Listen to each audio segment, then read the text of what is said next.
Dumela mahulu, the Nyaya Medition is here. Muri yeZimbabwe ndauya pano ndine nyaya yamuka yakatekeshera, nyaya yamuka yakazara yekunzi 4 masenator akaita sworn in muparliament nezuro arikolewa nevanhu vetriple C ayo senators ayo ndo masenators akaita sworn in pamwe chete naSengezo Tshabangu vachipemberera vachiita sese. So panapa chiri kuitika chekuti bato retriple C racho rine kutangana ne2 mafunctions ekuti ava vari kusumuka vakadai so, ava vari kubudikira vakadai so, ava vakanda tsambo dzavo vachita recall, ava vari kuzodai so tsamba dzacho hamendo dziri kuzonotambirwa here kuparliament ikoko. But panapa pari kubudikira nyaya zvichinzi 4 masenators vakaita sworn in pamwe chete naSengezo Tshabangu vakandirwa tsamba dzekudzingwa nekuti vanzi havasisiri vanhu vebato reCitizen Coalition for Change. Amen, kuti bato iri ndezvipi chazvo zvavari kuda kunyatsa kuda kubuditsa kuita, nekuti takada kutarisa panapa vanhu vasati vambofara tinofanira kunge tamboonesana muri Zimbabwe. That's why ndiripo the Nyaya Medition kuti tiongorore nyaya idzi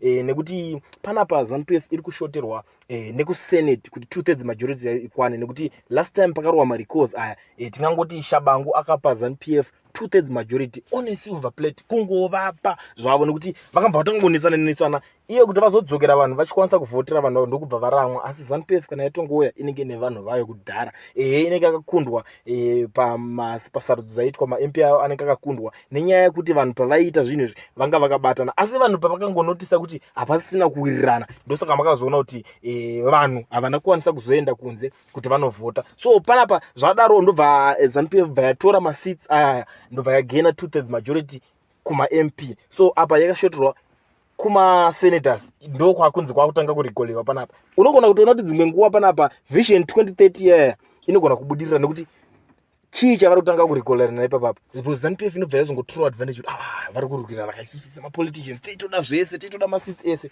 Ndozvo zvimwe zvezvinhu zvazvinopedzera zvaitika muri yeZimbabwe. Ndanguva nenyaya kuti ndisire kwamuri mundiudzewo kuti munoionawo sei.